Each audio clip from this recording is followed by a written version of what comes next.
మొదటి రాజుల గ్రంథము 19వ అధ్యాయము 4వ వచనం చదువుతామండి. తాను ఒక దిన ప్రయాణము అరణ్యములోనికి పోయి ఒక బదిరి వృక్షము కింద కూర్చుండి మరణాపేక్ష గలవాడై, యెహోవా, నా పితరుల కంటే నేను ఎక్కువ వాడను కాను, ఇంత మట్టుకు చాలు, నా ప్రాణము తీసుకోమని ప్రార్థన చేసెను. తలలు వంచండి, ప్రార్థించుకుందాం. ప్రేమల తండ్రి, కృపగల దేవ, వందనములనైనా ఇంతవరకునైనా కొడుకులో ఉండి పాటలు ఎందుకు తోడుకున్న దేవా, నీ బిడ్డలు ఇచ్చిన సాక్ష్యాలు కూడా మీరు విని ఉన్నారు కనుక మీకు స్తోత్రాలు. అటు రీతిగానే ప్రభా, కూడి వచ్చిన సంఘాన్ని, సంఘ బిడ్డలు జ్ఞాపకం చేసుకోండి. చదవబడిన లేఖన భాగాన్ని ప్రభునైనా విరిచి వడ్డించండి. కూడి వచ్చిన బిడ్డలమైన మాకు నేను ప్రభా, మాతో మీరు మాట్లాడండి. వినగల చెవులు, గ్రహింపగల హృదయం, అంగీకరించే మనసు, ఆనందించే ఆత్మని సమయమందు నీ బిడ్డలమైన మాకు దయచేయండి. మరి ముఖ్యమా ప్రభునైనా నిలబడిన దాసుని మరుగుపరచండి. నీ దాసుని ముఖాంతంలోంచి మీరే మాట్లాడమని, నీ దాసుని నోటికి బోరగా మీరే ఉండి మాతో మాట్లాడండి. నీ దాసుని అరికాళ్ళు మొదలుకొని నడినెత్తి వరకు కూడా ప్రభా మీ ఆత్మ స్వాధీనములో ఉంచుకొని ఈ సమయమందు నేను ప్రభు నీ వాక్కు చేత నీ బిడ్డలమైన మాతో మాట్లాడి మమ్మల్ని ఆనందింపచేయమని, ఈ సమయాన్ని, ఈ స్థలాన్ని కూడా మీ చేతులకు అప్పగించుకుంటూ యేసయ్య ఉన్నతమైన పరిశుద్ధ నామమున ప్రార్థించి మిక్కిలి వినయముతో బ్రతుములాడి వేడుకొంటున్నాము తండ్రి. ఆమేన్, ఆమేన్. ప్రియమైన బిడ్డలారా, ఎలీషా యొక్క జీవితం చాలా శ్రేష్టమైన జీవితం. ఎలీషా గారు ప్రవక్త, దేవుని చేత ఎన్నుకోబడినటువంటి ప్రవక్త. ఎలీషా అనేకమైన అద్భుత కార్యాలు చేశాడు, అనేకమైనటువంటి ఆశ్చర్యమైన కార్యాలు చేశాడు, మహత్కార్యాలు చేశాడు. మనిషికి, బుద్ధికి, యుక్తికి అందనటువంటి గొప్ప కార్యాలు ఎన్నో దేవుని చేత ఎలీషా ప్రవక్త చేసినట్టుగా పరిశుద్ధ గ్రంథంలో మనం చూస్తున్నాం. ప్రియమైన బిడ్డలారా, ఎంత అద్భుత కార్యాలు చేసినా, ఎంత గొప్పగా బ్రతికినా, ఎంత గొప్పగా జీవించినా, ఒక్కొక్క సందర్భంలో మానవ శరీరము ధరించినటువంటి మనుషులైనటువంటి వారు కొంతంత కించంత తడబడడం, బాధపడడం, విశ్వాసాన్ని కోల్పోవడం అన్నది సర్వసాధారణమైనటువంటి విషయం. ఇక్కడ ఏలియా తన జీవితంలో అద్భుత కార్యాలు చేసినటువంటి ఏలియా, ప్రార్థించితే వర్షము ఆగిపోయేటట్టుగా దేవుడు కృప చూపించినటువంటి ఏలియా, దేవునికి ప్రార్థన చేసే విషయంలో ఏలియా వంటి మన వంటి స్వభావం గల మనుష్యుడే అనేటువంటి యాకోబు రాసిన పత్రిక 4-5వ అధ్యాయంలో చెప్పబడినటువంటి వాక్యాన్ని బట్టి కూడా మనం జ్ఞాపకం చేసుకుంటే, ఏలియా దేవుని సన్నిధిలో గొప్ప భక్తుడు. ఏలియా ప్రార్థించిన ప్రార్థన దేవుడు ఆలకించి అద్భుత కార్యాలు జరిగించాడు. ప్రియమైన బిడ్డలారా, ఈ సమయమందు మీకు జ్ఞాపకం చేస్తున్నాను, అటువంటి ఏలియా, గొప్ప దైవజనుడైనటువంటి ఏలియా, ప్రార్థిస్తే ప్రార్థనను నెరవేర్చగలిగినట్టు గొప్ప దేవుని సహవాసం కలిగిన ఏలియా ఈ 4వ వచనంలో చెప్తున్నటువంటి మాట ఏంటో తెలిసింది. ప్రాణము విసుకుపోయి, జీవితం మీద విరక్తి కలిగి, నేను చనిపోతాను ప్రభువా, నాకు ఈ బ్రతుకు చాలు అనేటువంటి మాట 4వ వచనంలో మనం చూడగలుగుతున్నాం. 4వ వచనం రాయబడి ఉందండి. తాను ఒక దిన ప్రయాణం అంతా అరణ్యంలోనికి పోయి ఒక బదిరి వృక్షం కింద కూర్చోండి మరణాపేక్ష గలవాడ, యెహోవా, నా పితరుల కంటే నేను ఎక్కువ వాడను కాను, ఎంత మట్టుకు చాలును, నా ప్రాణము తీసుకోమని దేవునికి ప్రార్థన చేస్తానని వాక్యం రాయబడి ఉంది. ఎందుకు ఈ ప్రార్థన ఏలియా చేశాడు? ఏలియాకు వచ్చిన కష్టం ఏంటి? ఏలియాకు వచ్చిన ఇబ్బంది ఏమిటి? అమ్మా, ఏలియాకి ఏం కష్టం వచ్చింది? ఏలియాకి ఏ ఇబ్బంది వచ్చింది? ఏం ఇబ్బంది వచ్చింది చెప్తారా?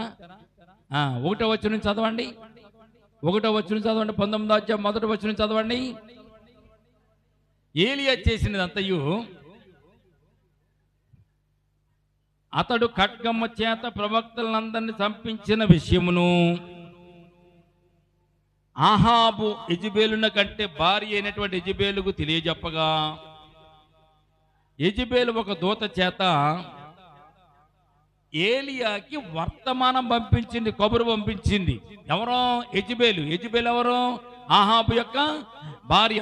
ఆహాబు ఇశ్రాయేలీయుడు, యెజెబెలు అన్యుల దేశం నుంచి వచ్చినటువంటి పిల్ల. జ్ఞాపకం చేసుకోండి, యెజెబెలు అన్యజాతి స్త్రీ, ఇశ్రాయేలు జాతిలో ఉన్నటువంటి స్త్రీ కాదు. కానీ ఆహాబు ప్రేమించి కోరుకుని ఆమెను పెళ్లి చేసుకున్నాడు. ఆమె విగ్రహారాధన చేసేటటువంటి వ్యక్తి.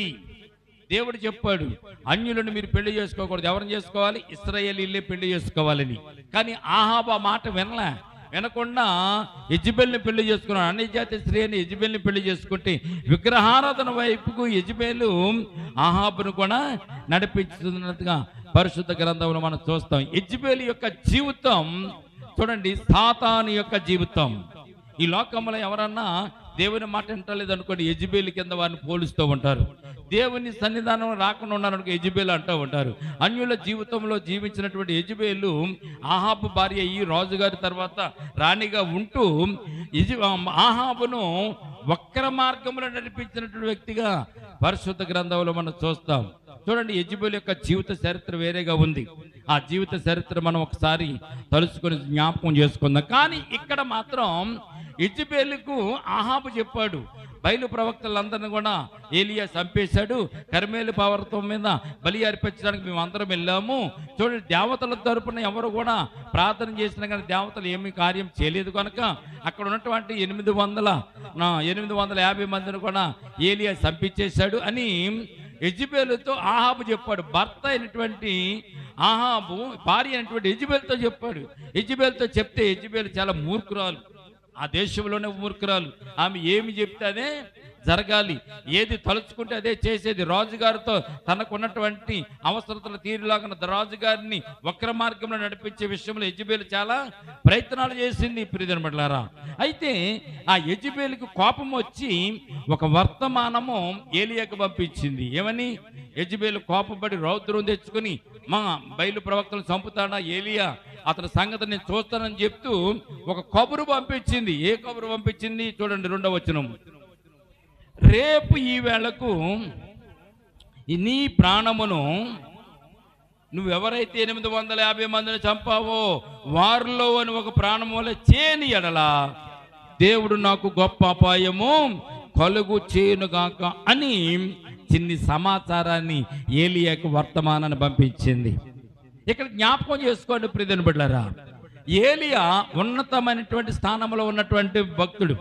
ఏలియా ఒక ప్రవక్త, దేవునితో మాట్లాడగలిగినటువంటి శక్తి కలిగిన వాడు ఏలియా.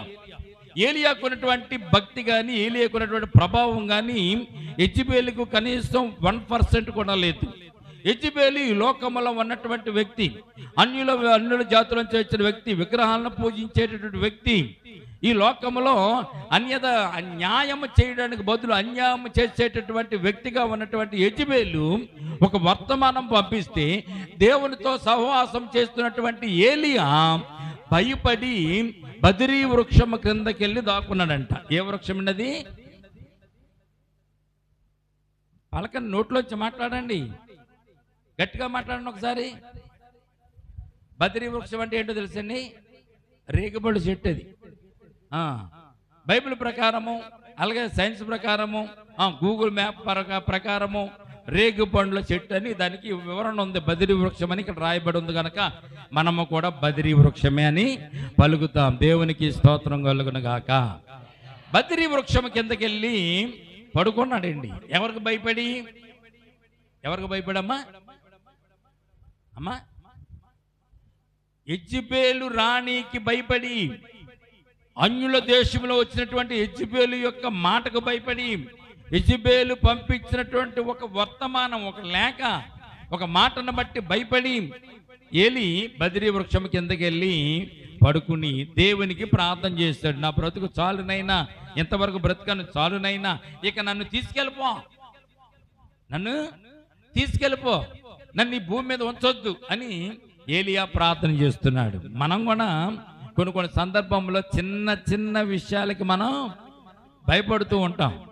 మనం నమ్మినటువంటి దేవుడు, మనల్ని కాపాడుతున్నటువంటి దేవుడు, మనల్ని కనికరిస్తున్నటువంటి దేవుడు ఎంత సహాయం చేసినా, ఎన్ని ఆపదల నుంచి మనల్ని తప్పించినా, ఎన్ని ఇబ్బందుల నుంచి తప్పించినా, ఎవరో ఏదో ఒక చిన్న సమాచారం మనకు తెస్తే ఆ సమాచారం వల్ల మనకు ప్రాణం పోదు. వారి బెదిరింపుల వల్ల మనకి ఏమీ కలగదు. వారి బెదిరింపుల వల్ల మనకు ప్రాణం పోతుందా? ఫాలో చేయబోతుందా? ఏమీ పోదాం. సర్వశక్తిమంతుడైన దేవుడు మనకు తోడుగా ఉన్నాడు. ఆయన మనల్ని కాపాడగలిగినటువంటి శక్తిమంతుడైన విషయం తెలుసుకోవడం విశ్వాసములో ఒక్కొక్కసారి మనం తప్పిపోతూ ఉంటాము, విశ్వాసంలో మనం తప్పిపోతూ ఉంటాం. ఇది మానవ నైజం అంతే. సాతానుగాడు నిన్ను ఊపుతాడంతే, బెదిరిస్తాడంతే నిన్ను. సాతాను ఏం చేస్తాడు? నిన్ను టచ్ చేయలేడు, నిన్ను పడగొట్టలేడు, నిన్ను కృంగతీయలేడు, నీ ప్రాణం తీయలేడు. కత్తి తీసుకొచ్చి నిన్ను నరకడానికి వాడికి ఏమీ శక్తి లేదు. కానీ నీకు నువ్వే కత్తితో చంపుకుని చనిపోయేలాగా, నీకు నువ్వే ప్రాణం తీసుకునేలాగా, నీకు నువ్వే ఉరి వేసుకునేలాగా, నీవే మంటల్లో తగలబడిపోయేలాగా, నీ జీవితాన్ని నీవే బస్టు చేసుకునేలాగా, భ్రష్టత్వంలోకి నువ్వు వెళ్ళిపోయేలాగా సాతాను గాడు ఒక్క మాట నీ చెవిని వేస్తాడంటే, నీ చెవికి ఒక మాట వచ్చేసరికి ఏం చేస్తావు? అయ్యో బాబోయ్, ఇంకేముంది, ఈ మాట నా చెవి దాకా వచ్చిందంటే వాడు ఏదో నన్ను చేసేస్తాడంటే మనం ఏం చేస్తామంటే కృంగిపోతాం. మొట్టమొదటికి ఎప్పుడైతే అధైర్యం మనలో వస్తుందో, ధైర్యం మనం ఎప్పుడైతే కోల్పోతామో, మానవుని జీవితంలో ప్రియమైన ధైర్యాన్ని కోల్పోయిన వెంటనే మనకు అపాయము దాని అంతటా అదే వచ్చేది. మనకు మనమే తెచ్చుకుంటాం. ఒకవేళ సాతాను ఏదైనా ఊపాడు అనుకో, మనం భయపెట్టాడు అనుకో, మనం ఏమన్నా తెలుసా? ఏయ్, దేవుడు నాకు తోడుకున్నాడని చెప్పాలి. దేవునికి స్తోత్రం కలుగును గాక. దేవుడు నాకు సహాయం చేస్తాడని చెప్పాలి. ఇంతవరకు నన్ను కాపాడిన దేవుడు, ఇంతవరకు నన్ను నడిపించిన దేవుడు, నీ ఉడతూపులకి నేను భయపడినా, నా దేవుడు నాకు తోడుగా ఉన్నాడు, ఆయన కొండంత అండగా ఉన్నాడు, ఆయన నన్ను కాపాడడానికి ఆయన తన దేవదూతలు నా చుట్టూ కంచిగా వేసి కాపాడుతున్నాడు, కనుక నేను నీకు భయపడను అనేటువంటి చెప్పేటటువంటి విశ్వాస జీవితం మనము కలిగి ఉండాలి. దేవునికి స్తోత్రం కలుగును గాక. నీ జీవితంలో చిన్నపాటి సమస్య వచ్చినప్పుడు, చిన్నపాటి నీకు ఇబ్బంది కలిగినప్పుడు వెంటనే నువ్వు కృంగిపోకూడదు. దేవుని వైపు చూడాలి, లోకం వైపు చూడకూడదు, మనుషుల వైపు చూడకూడదు, చుట్టాల పట్టాల వైపు చూడకూడదు, స్నేహితులు బంధువుల వైపు చూడకూడదు, దేవుని వైపుగా చూడాలి.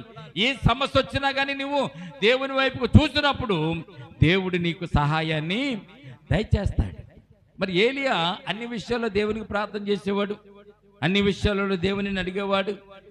సారెపతిలో ఉన్నటువంటి విధవరాలి ఇంట్లో మరి పిండి తక్కువ కాకుండా, నూనె తక్కువ కాకుండా, బుడ్లో నూనె అయిపోకుండా ప్రార్థన చేసినప్పుడు దేవుడు ఆశీర్వదించలేదా? 3.5 సంవత్సరాలు వర్షం కొరకుండా ఉండుగాకుండా వర్షం కొరకుండా మానలేదా? మరలా వర్షాన్ని రప్పించినప్పుడు వర్షాన్ని రప్పించలేదు దేవుడు. అటువంటి అద్భుత కార్యాలు దేవుడు చేయగా ఏలియా జీవితంలో యెజెబెలు పంపినటువంటి చిన్న వర్తమానానికి ఎందుకు భయపడిపోవాలి? భయపడిపోవడానికి ఒక చిన్న అవకాశం ఉంది. ఎందుకంటే మానవ జీవితం, మానవ తలంపులు ఒక్కొక్కసారి మనము అనుకున్న దానికంటే ఎక్కువగా ఇబ్బందులు వస్తున్న సందర్భంలో మనం విశ్వాసాన్ని కోల్పోవడం సర్వసాధారణం. అట్టి జీవితం మనలో కూడా ఉంది, కానీ మనం భయపడకూడదు అని చెప్పడానికి దేవుడు ఈ వర్తమానాన్ని మనకు అయినా దయచేస్తున్నాడు. దేవునికి స్తోత్రం కలుగునగాక. వెంటనే బదిరి వృక్షం కిందకి వెళ్ళాడు. బదిరి వృక్షం కింద కూర్చుని ఏం చేస్తున్నాడండి? ప్రార్థన చేస్తున్నాడంట. ప్రియమైన బిడ్డలారా, జ్ఞాపకం చేసుకోండి, ఏం చేస్తున్నాడండి? ప్రార్థన చేస్తున్నాడు. 5వ వచనం చూడండి. అతడు బదిరి వృక్షం కింద పరుండి నిద్రించుచుండగా ఒక దేవదూత వచ్చి అతన్ని ముట్టి, నీవు లేచి భోజనం చేయమని చెప్పాను. అతడు చూసినంతలో అతని తల దగ్గర నిప్పుల మీద కాల్చబడిన అప్పమును నీలబుడ్డియు కనపడిను గనుక అతడు భోజనము చేసి తిరిగి మరలా పరుండెను. చూడండి, దేవుడు విడిచిపెట్టాడా?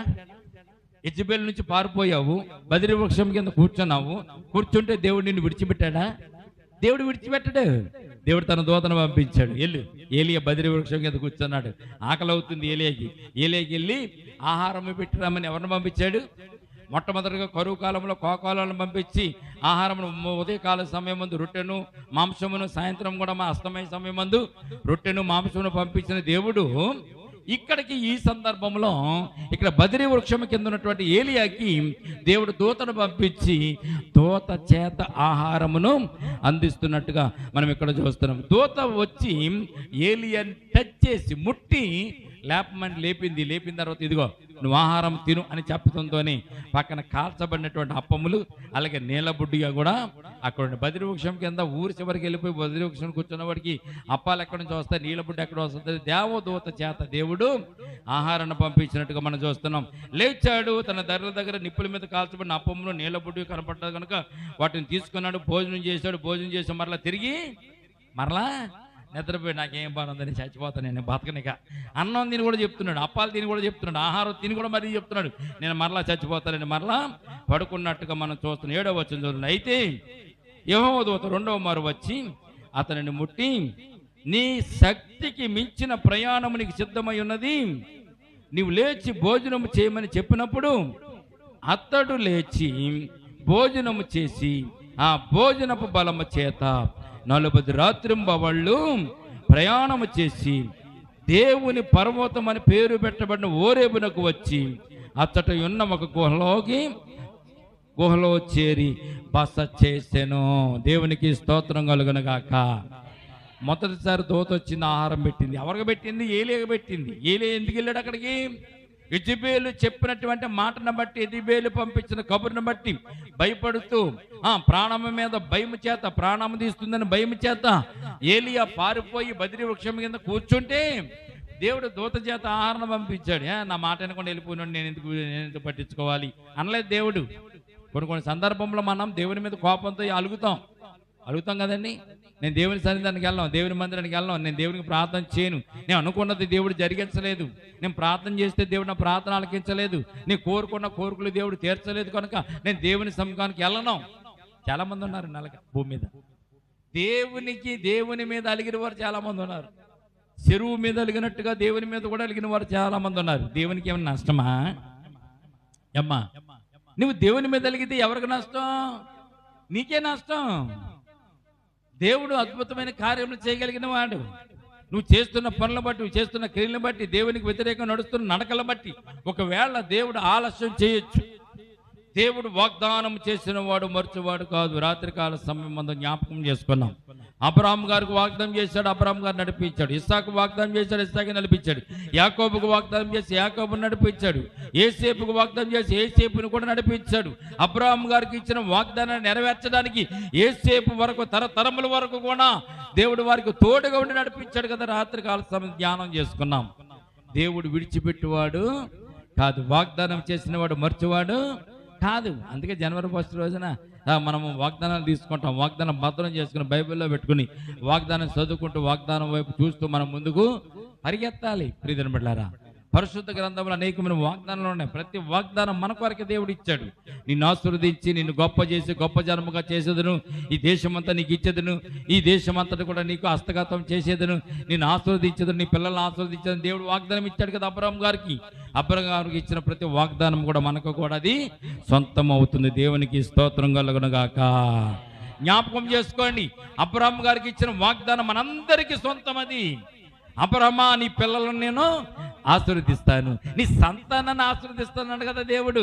మనందరూ కూడా అబ్రాహాము గారి పిల్లలమే. ఆ విశ్వాసంతో జీవించే వారందరూ కూడా అబ్రాహాము కుమారులని బైబిల్ గ్రంథం మనకు తెలియజేయబడుతుంది. ప్రియమైన బిడ్డలారా, కనుక అబ్రాహాము గారికి ఇచ్చిన వాగ్దానాలని దేవుడు మన ఎడల నెరవేర్చడానికి ఆయన సమర్థుడు. కనుక మీరు లేచి ప్రోకరించి ప్రార్థన చేస్తున్నప్పుడల్లా అబ్రాహాము గారు జ్ఞాపకం చేసుకుని, అబ్రాహాము గారి యొక్క వాగ్దానాలు జ్ఞాపకం చేసుకోండి. దేవుని వాక్యం మనల్ని బ్రతికించాలని వాక్యాన్ని జ్ఞాపకం చేసుకోండి. అట్టి రీతిగా మీరు ఆశీర్వాదాలు పొందాలని పరిశుద్ధ గ్రంథంలో దేవుడు మనకు తెలియజేస్తున్నాడు. దేవునికి స్తోత్రం కలుగునుగాక. అయితే ప్రియమైన బిడ్డలారా, ఒక గుహలోనికి వెళ్ళాడు. 2వ సారి భోజనం చేశాడు. భోజనం చేసి ఆ భోజనపు బలము చేత ఎన్ని దినాలు ప్రయాణం చేశాడో తెలిసింది. అక్కడ ఎన్ని దినాలు ప్రయాణం చేశాడంటండి? 40 రాత్రింబవళ్ళు ఏలియా నడిచి, చూడండి, దేవుని పర్వతమైనటువంటి ఓరేబునకు వచ్చి అక్కడ ఒక గుహలోనికి ప్రవేశించినట్టుగా మనం చూస్తున్నాం. దేవునికి స్తోత్రం కలుగునుగాక. 8వ వచనంలో ఉంటుంది, ఆ భోజనము చేసి ఆ భోజనపు బలము చేత ఏలియా 40 రాత్రింబవళ్ళు, 40 రాత్రులు 40 పగళ్ళు ఆగకుండా ప్రయాణం చేశాడంట. ఎంత గొప్ప ఆహారం తండ్రి. ప్రియమైన దేవుడిచ్చిన ఆహారం ఎంత గొప్పది. ఆహారం తింటే అంటే 40 రాత్రులు ప్రయాణం, 40 రాత్రులు 40 పగళ్ళు కూడా ప్రయాణం చేశాడంట. మనం భోజనం చేస్తే ఎన్ని రోజులు ఉంటుందండి మనకి? ఉదయం టిఫిన్ చేసామండి, ఎప్పుడు దాకా ఉంటుంది? మధ్యాహ్నం 12-1 గంట దాకా ఉంటుంది, రాత్రి దాకా ఉంటుంది. ఏంటి మధ్యాహ్నం మళ్ళీ భోజనం చేస్తాం, సాయంత్రం 6 అరిగిపోద్ది, మరి 7 మళ్ళీ గంట కొట్టేస్తూ ఉంటుంది, మళ్ళీ 7-8 మరలా భోజనం చేస్తాం, ఉదయం లేచేసరికి మళ్ళీ గంట కొట్టేస్తుంది. మళ్ళీ మామూలే ఉదయం టిఫిన్, మధ్యాహ్నం భోజనం, రాత్రి భోజనం, మళ్ళీ తెల్లారిన తర్వాత టిఫిన్లు భోజనం, టిఫిన్లు, మధ్యాహ్నం భోజనం, రాత్రి మరలా భోజనం. కంటిన్యూస్ ఇన్ని సంవత్సరాలు మీరు బ్రతికిన సంవత్సరాన్ని కూడా ఇదే కదా. ఇందులో మార్పు ఏమైనా ఉందమ్మా? లేదు, ఇన్ని నెల రోజులు నేను తినలేదండి అన్నవాళ్ళు ఎవరైనా ఉన్నారా? నేను ఒక్కసారి భోజనం చేస్తే చాలండి, నెల రోజులు నేను భోజనం చేయను, అటువంటి గొప్ప శక్తి నాకు ఉంది అని ఎవరైనా చెప్పగలరా? ఎవరో చెప్పలేరు. కారణం ఏంటంటే మన భోజనాలు అప్పటి వరకే పనిచేస్తాయి, గంటల వరకే.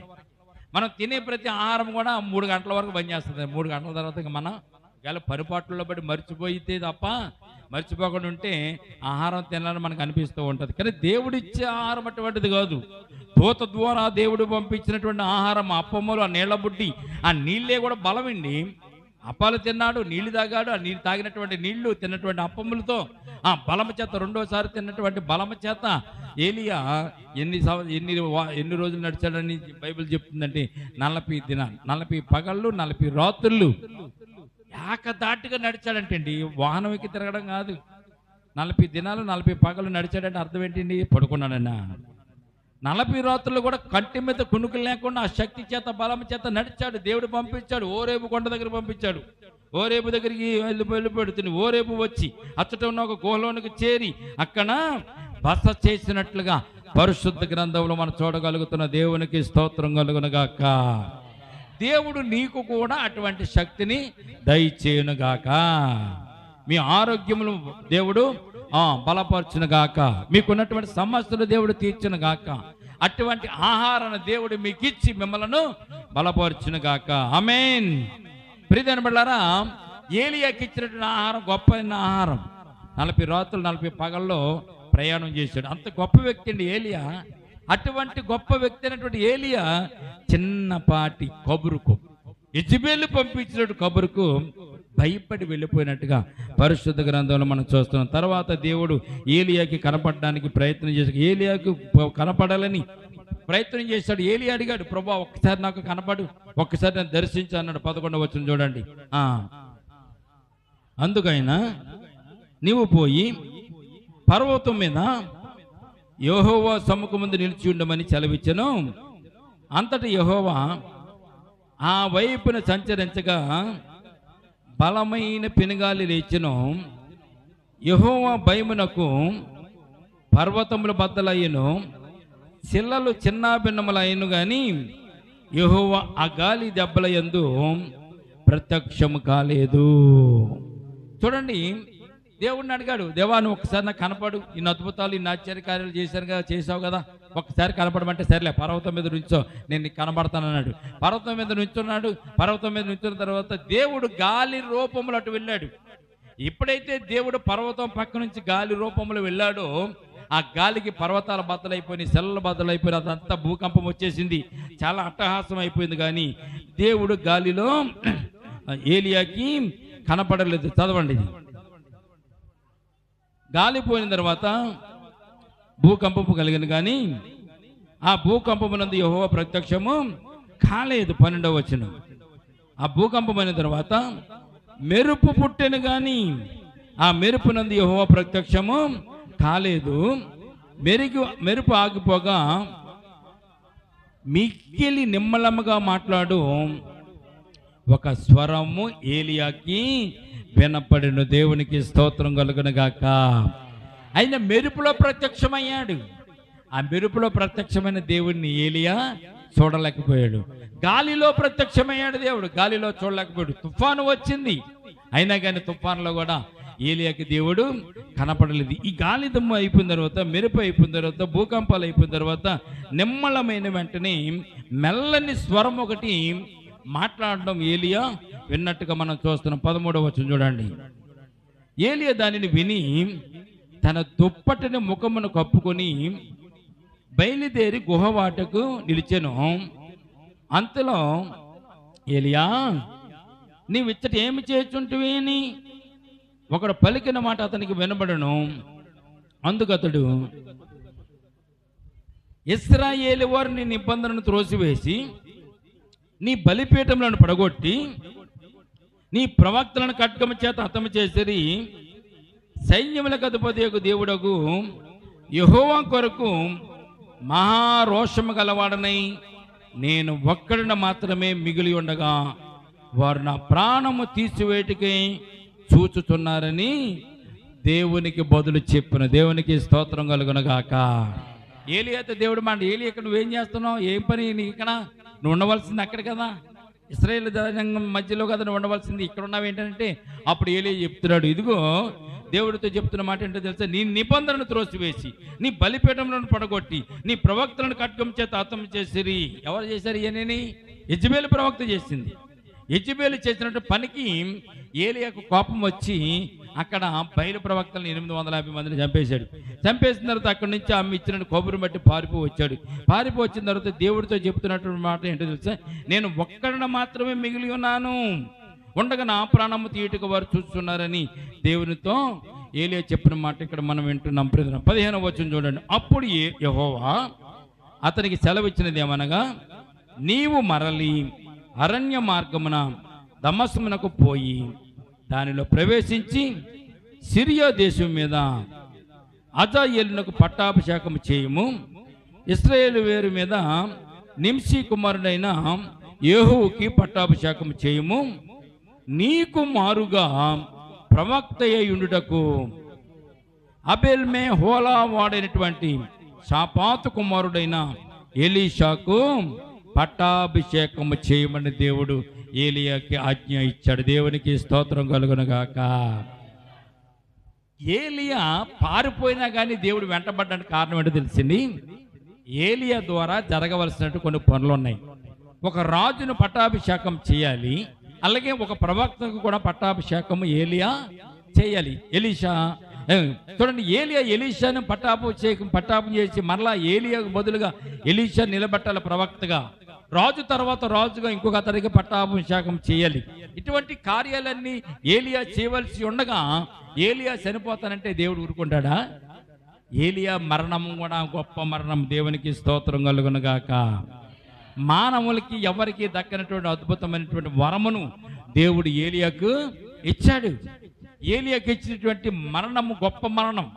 ఈ లోకంలో ప్రియమైనలారా, మరణించకుండా ఎవడు భూమి మీద నుంచి పరలోక రాజ్యానికి వెళ్ళలేడు. కానీ ఏలియా ఒక్కడే బ్రతికుండగానే దేవుడు ఏలియాను పరమునకు కొనిపోయినట్టుగా పరిశుద్ధ గ్రంథం మనకు తెలియజేయబడుతుంది. ఆనోకు అనేటువంటి భక్తుడు, ఆయన కూడా ఈ లోకంలో చనిపోకుండానే పరమునకు కొనుపోబడ్డాడు. ఆయన భక్తి, ఆయన యొక్క విశ్వాసం కనుక ప్రియమైనలారా, ఇక్కడ ఏలియా కూడా చనిపోకుండానే పరమునకు కొనుపోబడ్డాడు. ఏలు యొక్క కొనుపోబడే సందర్భాన్ని చాలా ఆశ్చర్యంగా ఉండదు. 2వ రాజుల గ్రంథంలో 1వ అధ్యాయం నుంచి ఉంటుంది, అది 16వ వచనం వరకు. కానీ ప్రియమైనలారా, అటువంటి గొప్ప వ్యక్తి అయినటువంటి ఏలియా కూడా భయపడి ఆహాబు భార్య అయినటువంటి యెజబెలుకు భయపడి పారిపోయి బదిరీ వృక్షం కింద దాక్కున్నాడు. మన జీవితంలో కూడా అంతే. చిన్న చిన్న సమస్యలు, చిన్న చిన్న ఇబ్బందులు ఎవరైనా భయపెడితే మనం భయపడకండి. దేవుడు మనకు తోడుగా ఉన్నాడని మీరు గుర్తుంచుకోండి. దేవుడు మనకు చేయదగినటువంటి అద్భుతమైన కార్యాలు అనేకమైనవి ఉన్నాయి. ఆయన నమ్ముకుంటే చాలు, ఆయన విశ్వాసం ఉంచితే చాలు, గొప్ప కార్యాలను చేస్తాడు. ఎటువంటి అనారోగ్యమైన దేవుడు తీసివేస్తాడు, ఎటువంటి ఇబ్బందులైన ఆయన తీసివేస్తాడు, ఎటువంటి ఆపదలైన ఆయన మనకు తొలగిస్తాడు. కనుక రాజులైన వారిని అందరినీ దేవుడు ఎలాగ రక్షించాడు, ఎలా కాపాడాడు మనం జ్ఞాపకం చేసుకోవాలి. ఈ పరిశుద్ధ గ్రంథంలో దావీదు చేసినటువంటి యుద్ధములు, యాత్రలు మనం చూస్తే ఆశ్చర్యం వేస్తుంది. మోషే నడిపించిన విధానాన్ని జ్ఞాపకం చేసుకోండి, దేవుడు ఎంత గొప్పగా కాపాడుతాడు. అలాగే యెహోషువను దేవుడు నడిపించిన విధానాన్ని జ్ఞాపకం చేసుకొని పరిశుద్ధ గ్రంథం ఉన్నదందుకే వారి జీవితాలు మనం చూసి, వారి జీవితాలు మనము చదువుకుని, వారి జీవితాలను అవగాహన చేసుకుని దేవుడు నన్ను కూడా అలాగే నడిపించడానికి ఆయన ఇష్టపడతాడు, ఆయన సిద్ధంగా ఉన్నాడు అనేటువంటి విషయాన్ని మీరు జ్ఞాపకం చేసుకుంటే ఈ లోకంలో బలపరచబడతారు. అలాగే మీరు బలముగా కూడా విశ్వాసంలో గడపడానికి అవకాశం ఉంటుంది. ఈ సమయం వద్ద మనము ఏలియా యొక్క జీవితంలో ఆయన కూడా మన వంటి మనుషులను తెలియజేయడానికి అతడు యెజబెలు పంపించినట్టు వర్తమానాన్ని బట్టి భయపడి బదిరీ వృక్షం కింద దాక్కున్నాడు. అయినా కానీ దేవుడు విడిచిపెట్టలేదు. అయినా కానీ ఏలియాని దేవుడు పట్టుకున్నాడు. ఏలియాకు మరలా గొప్ప శక్తినిచ్చాడు. కొద్దిపాటి ఆహారము, 2 రోజులు తిన్నటువంటి ఆహారాన్ని బట్టి 40 రాత్రులు 40 పగలు ఏకదాటిగా ప్రయాణించి ఏలియా ఓరేబు కొండకు చేరుకున్నట్టుగా పరిశుద్ధ గ్రంథంలో మనం చూస్తున్నాం. మన జీవితంలో కూడా కష్టాల నుంచి విడిపించగలిగిన దేవుడు, ఆపద నుంచి విడిపించగలిగిన దేవుడు, మనకున్నటువంటి ఇబ్బందుల నుంచి కూడా తప్పించగలిగిన గొప్ప దేవుడు. మనకున్నటువంటి విశ్వాసంతో నమ్మికతో మనం ముందుకు సాగుదాం. మరి ఎండాకాలం అంతా కూడా కాపాడిన దేవుడు, వర్షాకాలం రాబోతుంది. వర్షాకాలంలో దేవుడు ఇంకా అద్భుతంగా మనల్ని కాపాడి రక్షించాలని మనం ప్రార్థన చేసుకుంటూ మనం ముందుకు వెళ్ళాలి. కనుక ఈ మధ్యాహ్న కాలం ఏలియా యొక్క జీవితం అద్భుతమైన జీవితం. ఏలియా మరి ఏలియా ఈ భూమి నుంచి దేవుని సన్నిధిలో కొనబోబడేటువంటి సన్నివేశాన్ని కూడా మనం జ్ఞాపకం చేసుకుని వచ్చే వారం ప్రియమైన ఏలియా అద్భుతమైన వాడు, అద్భుత జీవితం కలిగిన వాడు. అలాగే ఏలియా తర్వాత వచ్చిన ఎలీషా కూడా అటువంటి అద్భుతాలు ఆశ్చర్యకార్యాలు జరిగించాడు. కనుక దేవుని నమ్మినటువంటి వారందరి జీవితాల్లో ఆశ్చర్యమైన కార్యాలు, అద్భుతమైన కార్యాలు దేవుడు చేస్తాడు అనేటువంటి నమ్మికని విశ్వాసాన్ని కలిగి మనం ముందుకు వెళ్దాం. ఈ మాటలు దేవుడు దీవించి మనలను ఆశీర్వదించునుగాక.